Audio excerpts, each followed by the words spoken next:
Good afternoon friends, micro study channel में आप सभी का स्वागत है। और पिछले कुछ दिनों से वीडियो नहीं आ रही हैं तो उसके लिए खेद है। हमें भी अपना कुछ काम करना होता है तो और उसके साथ पढ़ाई भी करनी होती है, तो उसी को लेकर के हम लोग थोड़ा समय नहीं मिल पा रहा था, तो वीडियो नहीं आ पा रही थी आप लोगों के लिए। लेकिन कोई दिक्कत की बात नहीं है, हम लोग कंटिन्यू करते हैं आज से और कोशिश करेंगे कि वीडियो प्रत्येक दिन मिल जाए आप सभी को, वही ठीक रहेगा। ठीक है, तो हम लोग पढ़ रहे थे फंडामेंटल राइट्स में हम लोग आर्टिकल 16 तक पढ़ लिए थे और आगे देखते हैं हम लोग आर्टिकल 17 से देखेंगे। ठीक है, तो आज हम लोग देखेंगे आर्टिकल 17 फंडामेंटल राइट्स में। ठीक है, आर्टिकल 17 कहता है कि अस्पृश्यता का अंत, मतलब अस्पृश्यता का अंत किया जाता है। अस्पृश्यता का अंत किया जाता है एवं अस्पृश्यता विधि के द्वारा दंडनीय अपराध होगी। ठीक है, दंडनीय अपराध होगी। कह रहा है अस्पृश्यता का अंत किया जाता है और अस्पृश्यता विधि के द्वारा दंडनीय अपराध होगी।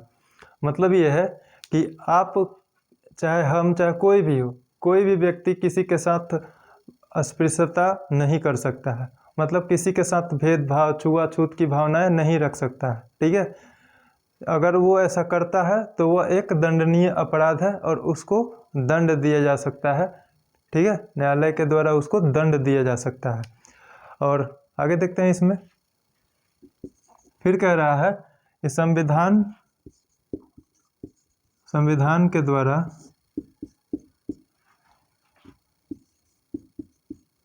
अस्पृश्यता दंडनीय अपराध है, दंडनीय अपराध है, किंतु संविधान में अस्पृश्यता का उल्लेख नहीं किया गया है। संविधान उल्लेख से मतलब है कि संविधान में अस्पृश्यता को परिभाषित नहीं किया गया है। ठीक है, संविधान में अस्पृश्यता को परिभाषित नहीं किया गया है, अस्पृश्यता को परिभाषित नहीं किया गया है।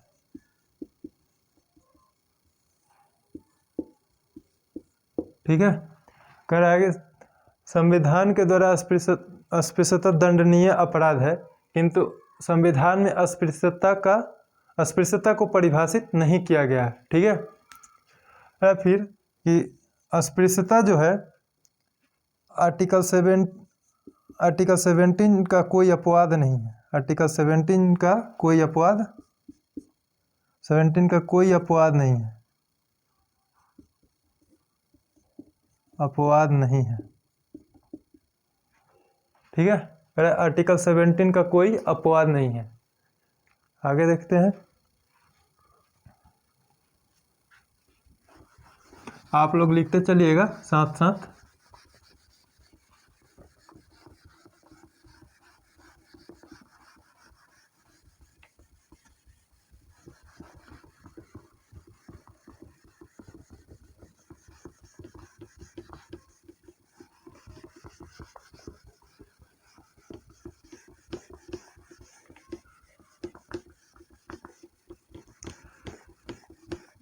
अस्पृश्यता का कोई अपवाद, आर्टिकल 17 का कोई अपवाद नहीं है। ठीक है,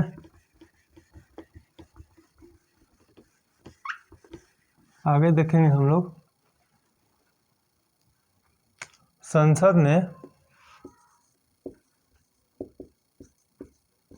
ने अस्पृश्यता निवारण अधिनियम, ठीक है, अस्पृश्यता निवारण अधिनियम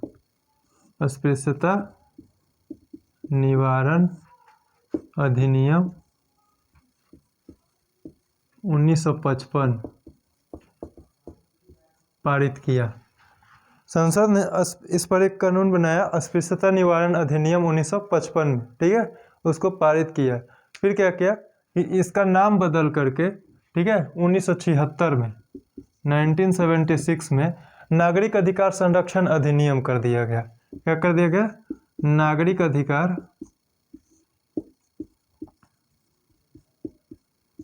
अधिकार संरक्षण अधिनियम कर दिया गया।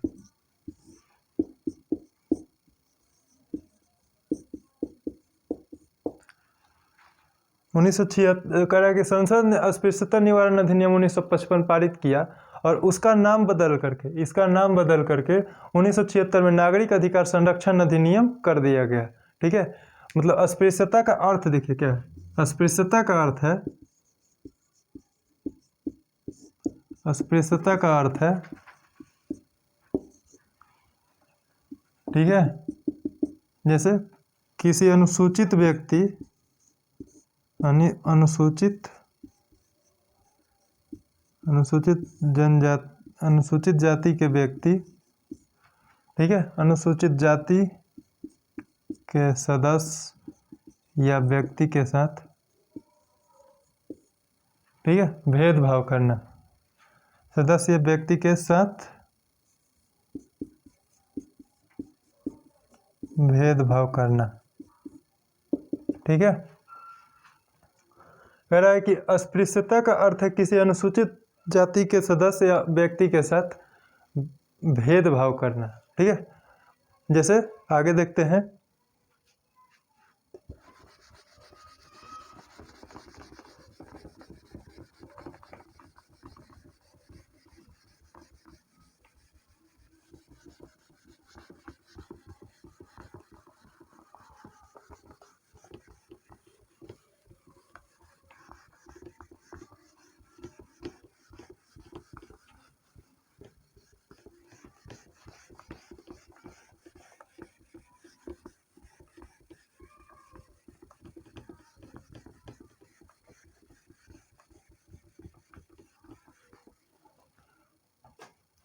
जैसे मान लीजिए उसको कैसे भेदभाव किया जाता है किसी व्यक्ति के साथ, और वो दंडनीय अपराध कैसे है। जैसे मान लीजिए कि किसी व्यक्ति को,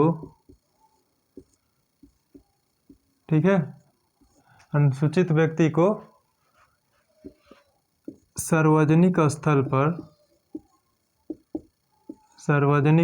पर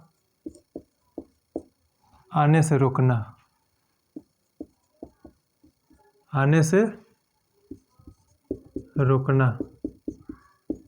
ठीक है, किसी व्यक्ति को सार्वजनिक स्थल पर प्रवेश करने से, आने से रोकना। दूसरा, जैसे होता है ना कि वाहन में बैठने या बिठाने से इनकार करना।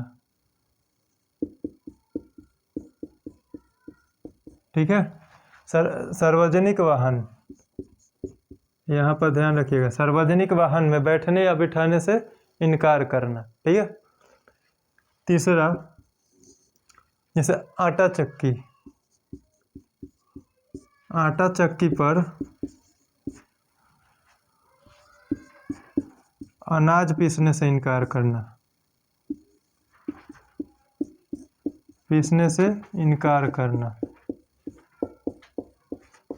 ठीक है।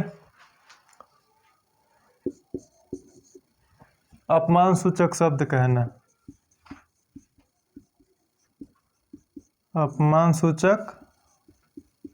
शब्द कहना, यानी अपमान करना, उसका अत्याचार करना।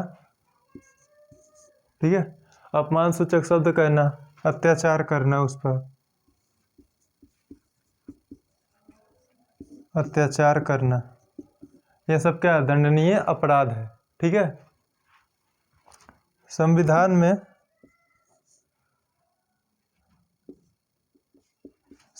में इसे दंडनीय अपराध बताया गया है, और उसको दंड देने का प्रावधान क्या है उसको देखेंगे। कह रहा है किसी व्यक्ति को सार्वजनिक स्थल पर आने से रोकना, मतलब कि जैसे स्नान घाट पे जाने से रोकना, लाल किला हो गया, ताजमहल हो गया, इन सब जगहों पर आने से रोकना, स्कूल में आने से रोकना, ठीक है। ये क्या है, एक दंडनीय अपराध है, ठीक है। फिर कह रहा है सार्वजनिक वाहन में बैठने या बिठाने से इनकार करना। अगर मान लीजिए बस जा रही है, एक बस जा रही है, उसमें आप जा रहे हैं और कोई अनुसूचित जाति का व्यक्ति है, तो उसके साथ अगर आप बैठने से मना करते हैं या उसको नहीं बिठाते हैं बस में, तो वो भी क्या है, एक दंडनीय अपराध है, ठीक है। तो उसके लिए भी आपको सज़ा हो सकती है। फिर कह रहा है कि आटा चक्की पर अनाज पीसने से इनकार करना, मतलब जैसे मान लीजिए कि एक आटा चक्की मशीन है, वहाँ पे सभी लोगों का अनाज पिसाता है और एक अनुसूचित जाति या जनजाति का व्यक्ति वहाँ पर लेकर के जाता है अपना सामान कि वहाँ मेरा भी अनाज पिस जाए, ठीक है। जैसे गेहूँ पिसाने के लिए ले जाता है, तो वहाँ भी अगर आप इनकार करते हैं उसके सामान को पीसने से, वो व्यक्ति इनकार करता है, वो भी एक अपराध है, ठीक है। उसके बाद कह रहा है अपमान सूचक शब्द कहना। देखिए अपमान किसी का नहीं करना चाहिए, चाहे कोई भी व्यक्ति हो, और उसके लिए संविधान में प्रावधान बनाया गया है अनुसूचित जाति और जनजाति के व्यक्ति के लिए, ठीक है, कि अगर आप उसको अपमान सूचक शब्द से संबोधित करते हैं, मतलब उसको गाली देते हैं, ठीक है, उसका मजाक उड़ाते हैं या उसको हीन भावना से देखते हैं, तो वो क्या है, वो भी एक अपराध है, दंडनीय अपराध है, ठीक है। फिर कह रहे अत्याचार करना। अत्याचार करने से मतलब है उसे मारपीट करना, ठीक है, उसे मारपीट करना, उसे ज़बरदस्ती करना, कोई भी चीज़, तो अपराध है, तो उस पर अत्याचार करना ये भी अपराध है। फिर करा संविधान में इसे दंडनीय प्रावधान बताया गया है, और क्या सज़ा के क्या क्या प्रावधान है उसको हम आगे देखते हैं।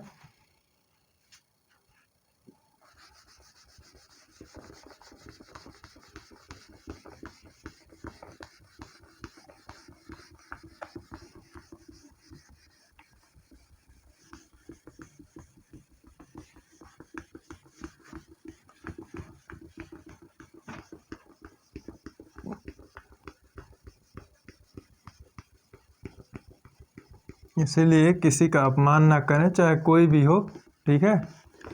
देखिए अपमान करना, अत्याचार करना, किसी को गाली देना, ये सब संस्कार विहीन लोगों का काम है, और आप ऐसा काम ना करें। वैसे संविधान में इसका प्रावधान है, आपको दंड भी दिया जा सकता है इसके लिए, तो आप ऐसा कभी ना करें। हालांकि ये अच्छा भी नहीं है, सभी लोग बराबर हैं, सबके साथ समान व्यवहार होना चाहिए, ठीक है। अब देखते हैं कि क्या क्या प्रावधान है उनको दंड देने का, जो अपमान करते हैं या अभी इतने सारे आपको बताए प्रावधान उसके अनुसार, ठीक है। मान लीजिए कोई व्यक्ति है, ठीक है, अगर पहली बार कोई व्यक्ति पहली बार, ठीक है, मान लीजिए भूल बस बोल दिया, उसको मालूम नहीं है कि ऐसा ऐसा प्रावधान है, ये है, तो अगर व्यक्ति कोई पहली बार कृत्य कर देता है, जैसे किसी को गाली देता है, किसी पर अत्याचार कर देता है, सार्वजनिक वाहन में बैठने या बिठाने से इनकार कर देता है, ठीक है, तो उसको क्या सज़ा हो सकती है। जैसे मान लीजिए कोई व्यक्ति पहली बार ऐसा करता है, तो उसको 1 महीने से लेकर 1 माह से 6 माह तक कारावास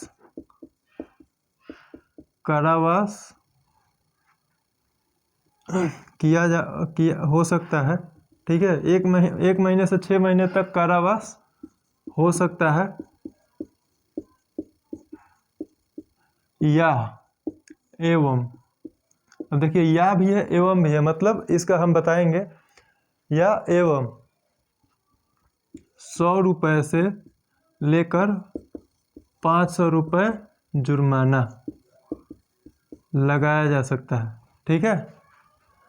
मतलब कोई व्यक्ति पहली बार किसी पर अत्याचार करता है या गाली देता है, तो कोर्ट उसको क्या कर सकता है, 1 महीने से लेकर के 6 महीने तक का कारावास दे सकता है, या उसको 100 रुपये से 500 रुपये तक का जुर्माना लगा सकता है, या कह रहा है एवं उसको, या एवं मतलब, या एवं का मतलब होता है कि इसको कारावास भी हो सकता है और जुर्माना भी लगाया जा सकता है। जैसे मान लीजिए कि कोई व्यक्ति कृत्य करता है तो उसको न्यायालय द्वारा 5 महीने की सज़ा सुना दी जाती है और 300 रुपये का जुर्माना लग जाता है। ठीक है, तो उस स्थिति में क्या हो गया, दोनों हो गया, सज़ा भी मिल गई और जुर्माना भी लग गया। ठीक है, तो ये हो गया।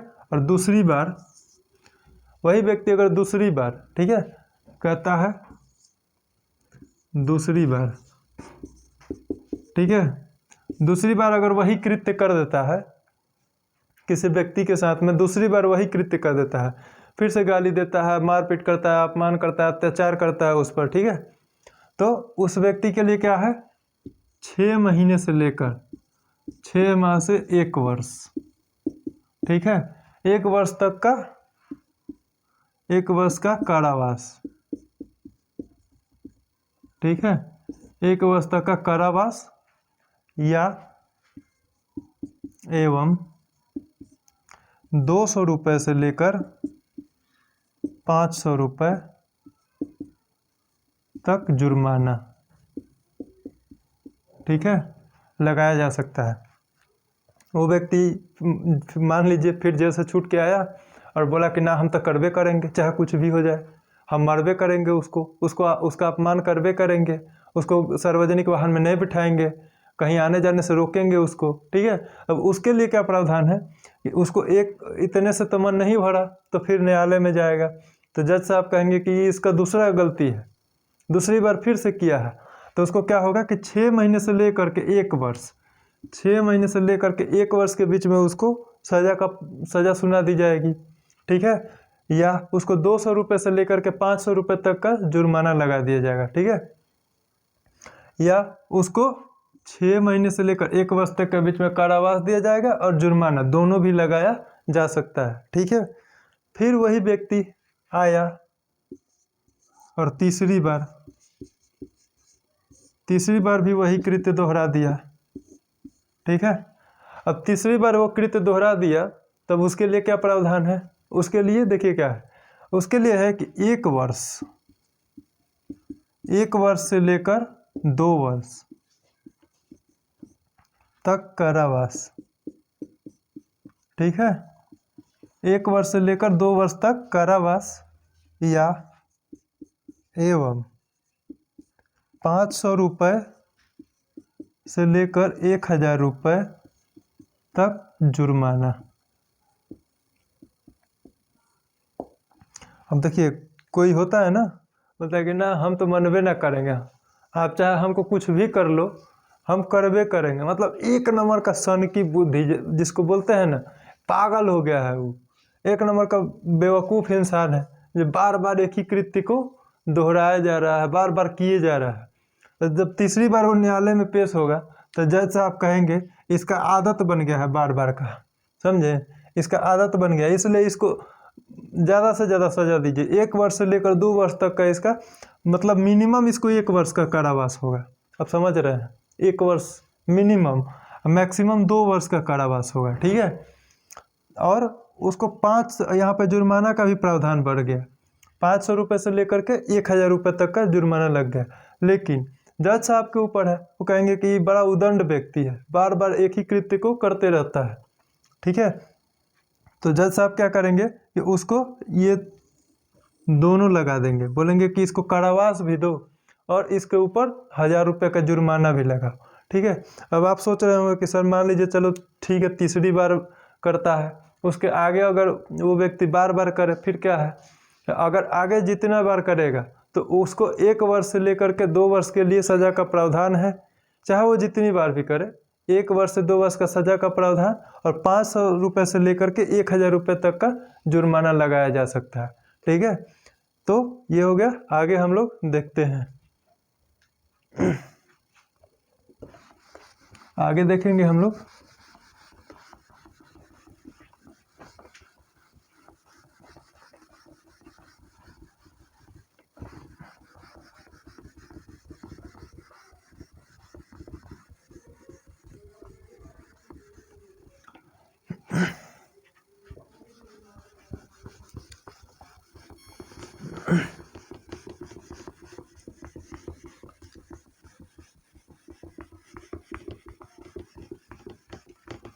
पहले क्या होता था कि लोग क्या करते थे कि जो निचले तबके के लोग हैं, SC ST कैटेगरी के लोग हैं, अनुसूचित जाति जनजाति के लोग हैं, उनसे भेदभाव किया जाता था, अस्पृश्यता की जाती थी उनसे, उन पर अत्याचार किया जाता था। ठीक है, तो जब संविधान बना तो उसमें ये सभी प्रावधान कर दिया गया। आगे देखेंगे हम।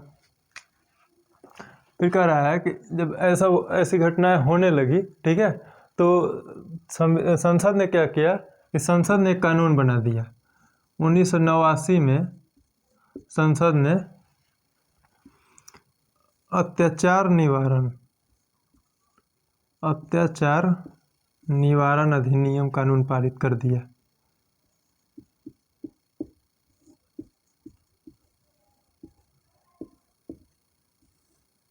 मतलब अब किसके बारे में बात कर रहे हैं, अभी बताया ना, अनुसूचित जाति जनजाति अत्याचार निवारण अधिनियम। ठीक है, तो यहाँ पे SC ST अत्याचार निवारण अधिनियम पारित किया। ठीक है, संसद ने SC ST अत्याचार निवारण अधिनियम कानून पारित कर दिया। और इसमें कहा, ठीक है, ये कह रहा है कि अत्याचार निवारण अधिनियम पारित किया। इसमें है कि संसद द्वारा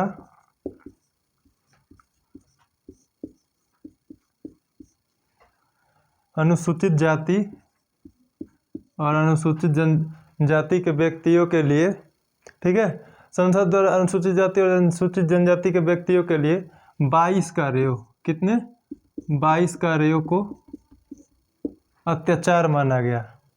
22 कार्यों को अत्याचार माना गया।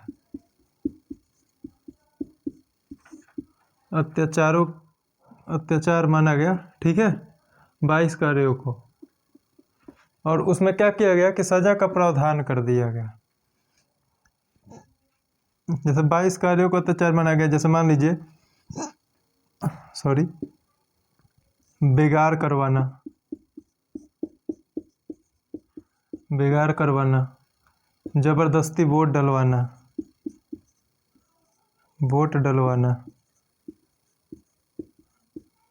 जबरन वोट डलवाना, ठीक है, जबरन वोट डलवाना। उसके बाद अपमान करना, अत्याचार करना आदि, ये सब जो है अत्याचार की श्रेणी में आया। अपमान करना, किसी को गाली देना, ठीक है, किसी का उससे बेगार करवाना, जबरदस्ती वोट डलवाना। ठीक है, तो इसके लिए सजा का प्रावधान किया गया कि 6 महीने से लेकर 6 माह से 5 वर्ष, 6 माह से 5 वर्ष तक के सजा का प्रावधान। इसके लिए 6 माह से लेकर 5 वर्ष तक के सजा का प्रावधान है। ठीक है, संसद द्वारा SC ST मतलब अनुसूचित जाति और अनुसूचित जनजाति के विरुद्ध किए गए कार्यों को 22 कार्यों को क्या बताया गया, अत्याचार बताया गया। ठीक है, तो उसमें ये बताया गया कि बेगार करवाना, बेगार से मतलब है कि किसी से काम करवा लिए, पैसा नहीं दिए, तो बेगार हो गया। ठीक है, फिर कह रहा है कि जबरदस्ती वोट डलवाना। अब किसी का मन है कि हम अपने किसी चहेते को वोट दें, लेकिन आप गए मारपीट कर लिए और बोले कि नहीं जबरदस्ती यहाँ वोट डालो, तो वो भी अपराध में शामिल हो गया। किसी का अपमान करना, अभी आपको बताया ही, वो भी अत्याचार है। ठीक है, उसको गाली देना, ठीक है, जबरदस्ती करना उससे, ये सब क्या है, अत्याचार में आता है। तो ऐसे 22 कार्यों को अत्याचार बताया गया। उसके लिए सजा का प्रावधान क्या किया गया, 6 महीने से लेकर के 5 वर्ष, 6 महीने से लेकर के 5 वर्ष तक के सजा का प्रावधान किया गया। मतलब मिनिमम उसको 6 महीने का सजा मिलेगा और मैक्सिमम 5 वर्ष का सजा। अब सोच लीजिए कि कोई व्यक्ति अगर ऐसा काम करता है SC ST मतलब अनुसूचित जाति और अनुसूचित जनजाति के व्यक्ति के साथ, तो उसके लिए सजा का प्रावधान 6 माह से लेकर 5 वर्ष तक है। 1989 में कानून बनाया गया, SC ST अत्याचार निवारण अधिनियम कानून। ठीक है, पारित किया गया संसद के द्वारा। आगे देखते हैं।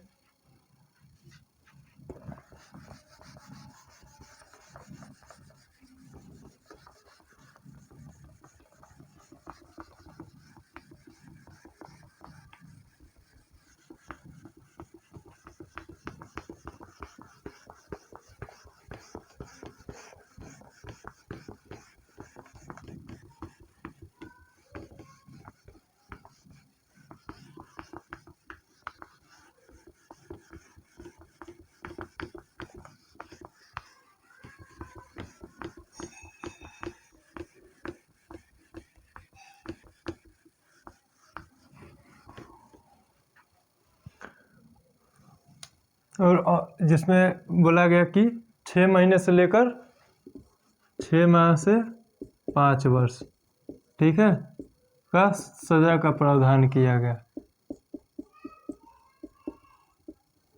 ठीक है, फिर कह रहा है अभियुक्त की तत्काल गिरफ्तारी होगी। अभियुक्त की तत्काल गिरफ्तारी,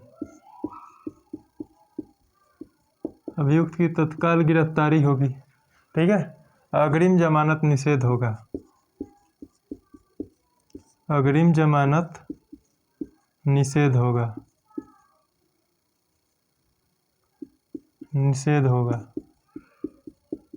मतलब देखिए, अगर कोई व्यक्ति ऐसा कृत्य करता है तो उसको सजा तो होइबे करेगा 6 महीने से लेकर 5 वर्ष तक, लेकिन उसका क्या है, उसको बिना कुछ सोचे समझे अगर कोई व्यक्ति जाके बोल देता है कि हमको इन्होंने अत्याचार किया है हमारे ऊपर, तो पुलिस क्या करेगी, उसको सबसे पहले तो उठा के ले आएगी। चलो भाई तुमसे पूछताछ करना है, उसको कैसे ही कर दिए, तो उसको तत्काल गिरफ्तार किया जाएगा बिना कुछ सोचे समझे। अग्रिम जमानत निषेध होगा। होता क्या था कि लोग जैसे वो कर देते थे, इसके देखिए दोनों पक्ष हैं कि अग्रिम जमानत निषेध होगा, तो इसमें बहुत सारे लोग हैं कि जाके बोल देते हैं कि हमने ऐसा किया है और उस अगला को पता नहीं रहता है, वो भी देखेंगे। तो अग्रिम जमानत निषेध होगा मतलब कि उसको गिरफ्तार तो किया जाएगा लेकिन उसको पहले जमानत नहीं मिलेगा, गिरफ्तार करने के बाद उसको जमानत नहीं दिया जाएगा, अग्रिम जमानत निषेध होगा। तो पहले क्या होता था कि लोग अग्रिम जमानत करवा लेते थे और बोलते थे कि हमारे पास जमानत है, हम बाहर रहेंगे, और वो जेल नहीं जाते थे। तो ऐसा प्रावधान किया गया कि उसकी तत्काल गिरफ्तारी होगी, अग्रिम जमानत निषेध होगा। ठीक है, फिर इसमें क्या हुआ, 2015 में संशोधन हुआ। 2015 में संशोधन के माध्यम से, ठीक है, ये जो अनुसूचित जाति और जनजाति का जो विरुद्ध किया गया 22 कार्य था, उसको 22 से बढ़ाकर 47 कर दिया गया। उस कृत्य को 22 से बढ़ाकर 47 कर दिया गया। ठीक है, और 22 से बढ़ाकर 47 कर दिया गया और बोला गया कि ये सब प्रावधान है जैसे अभी आपको हमने बताया। तो उसमें क्या हुआ कि एक इन सभी कानूनों के खिलाफ सुप्रीम कोर्ट में चुनौती दी गई। ठीक है, सुप्रीम कोर्ट में चुनौती दी गई, चुनौती सभी कानूनों के खिलाफ। ठीक है, तो सुप्रीम कोर्ट ने चुनौती दिया गया, तो सुप्रीम कोर्ट ने क्या किया कि तत्काल गिरफ्तारी, ये जो है इन दोनों को रद्द कर दिया। अभियुक्त की तत्काल गिरफ्तारी और अग्रिम जमानत निषेध, इसको क्या किया सुप्रीम कोर्ट ने कि रद्द कर दिया। क्या किया, रद्द कर दिया। सुप्रीम कोर्ट ने कहा कि यार ऐसा तो है कि कोई भी जाकर बोल देगा कि हमारे ऊपर अत्याचार हुआ है, पुलिस को उसको गिरफ्तार कर लेगी, उसका जमानत भी नहीं हो पाएगा, और कि ताकि वो अपना पक्ष रख सके कि किया है कि नहीं किया है, जांच भी नहीं होगा, बिना जांच किए उसको क्या किया जाएगा, गिरफ्तार कर लिया जाएगा। ठीक है, और उसका जमानत भी नहीं हो पाएगा। तो सुप्रीम कोर्ट ने इसको क्या किया कि रद्द कर दिया। लेकिन संसद ने क्या किया, संसद ने उसको फिर से बहाल कर दिया। संसद ने उसको फिर से बहाल कर दिया, यानी लागू कर दिया। संसद ने उस कानून को फिर से लागू कर दिया। अब देखिए, सुप्रीम कोर्ट ने जिस चीज़ को रद्द किया, संसद ने उसको लागू कर दिया। समझ रहे हैं?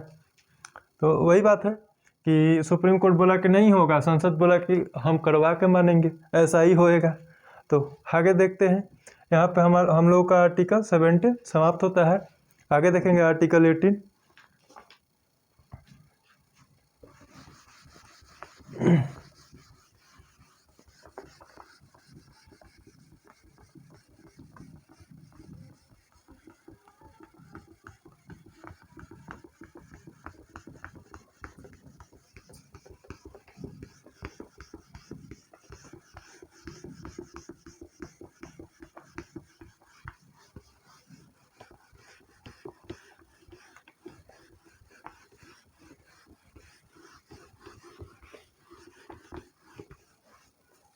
अब हम लोग देखेंगे आर्टिकल 18।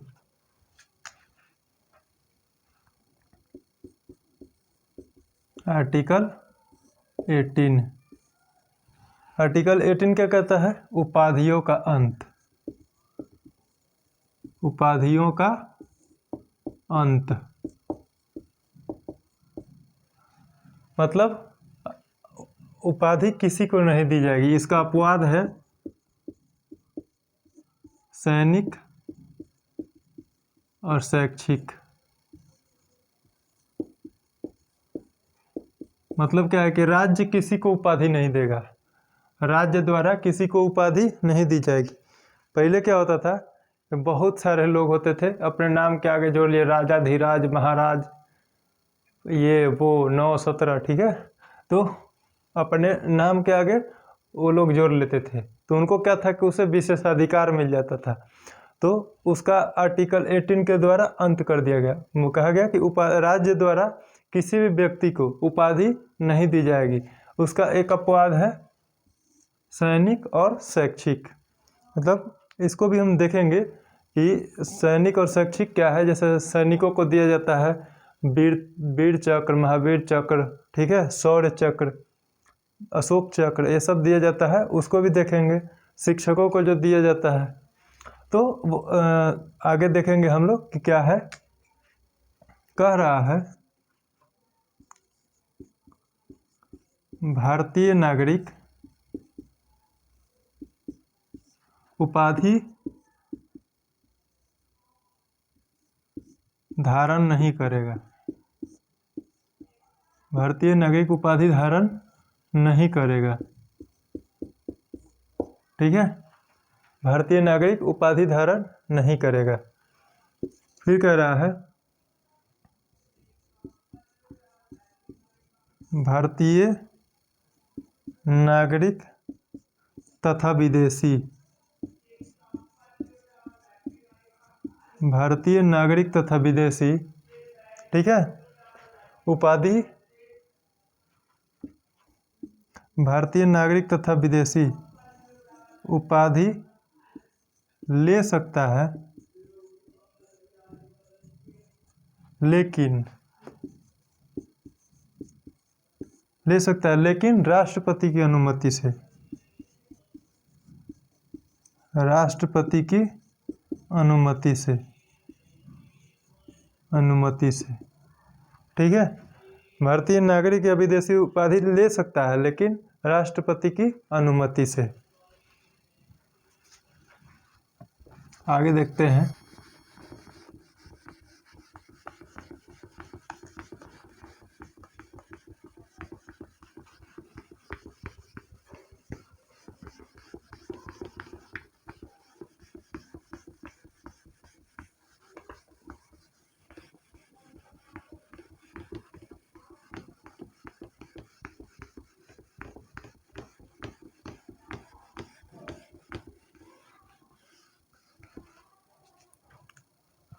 कह रहा है उपाधि, ठीक है। उपाधि जो है, कह रहा है कि भारत में लाभ का पद ग्रहण किया हुआ विदेशी, भारत में लाभ का पद ग्रहण किया हुआ विदेशी राज्य से उपाधि ले सकता है, राज्य से उपाधि ले सकता है, लेकिन राष्ट्रपति की अनुमति से।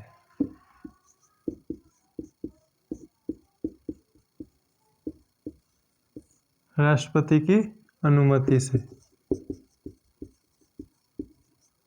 ठीक है। ये उपाधि का मतलब क्या है?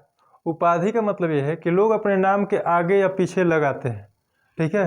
मेरा नाम ये है, ये जैसे नहीं बताया अभी आप लोगों को कि पहले के लोग लगाते थे राजा, धीराज, महाराज, सम्राट, ये करके ही लगाते थे कि उपाधि हो गया, हम उपाधि धारण करें।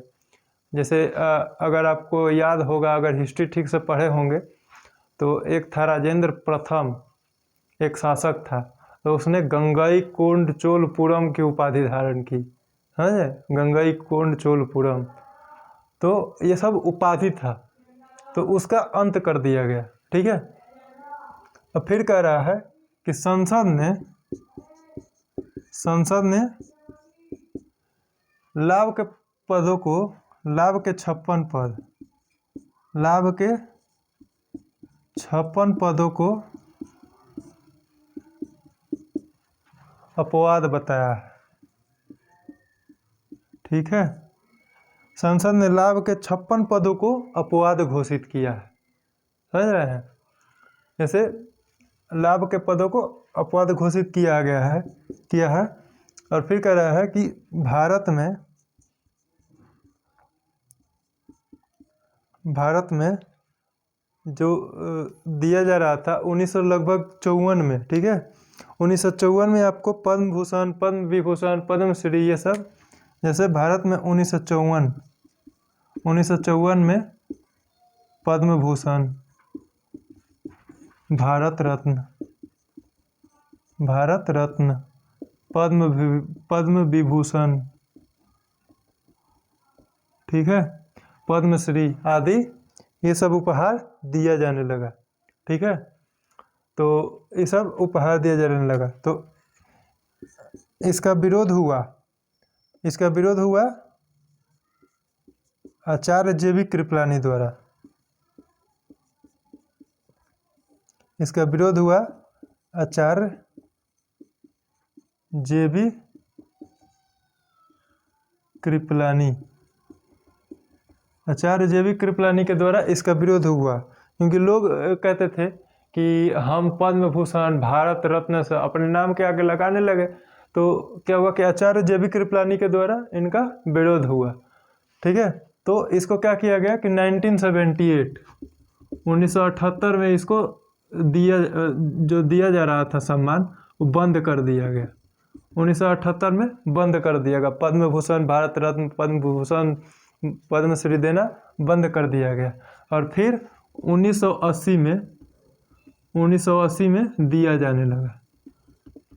ठीक है, 1980 से फिर दिया जाने लगा, जो अभी तक चल रहा है। ठीक है, उस पर एक केस हुआ, बालाजी राघवन केस। उस पर केस हुआ है बालाजी राघवन केस। उसमें बताया गया उपाधि और सम्मान में अंतर। ठीक है, बालाजी राघवन केस में ये बताया गया कि उपाधि और सम्मान में अंतर क्या है।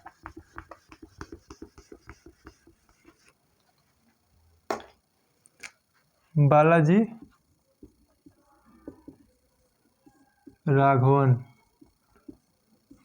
राघवन केस। ठीक है, इसमें उपाधि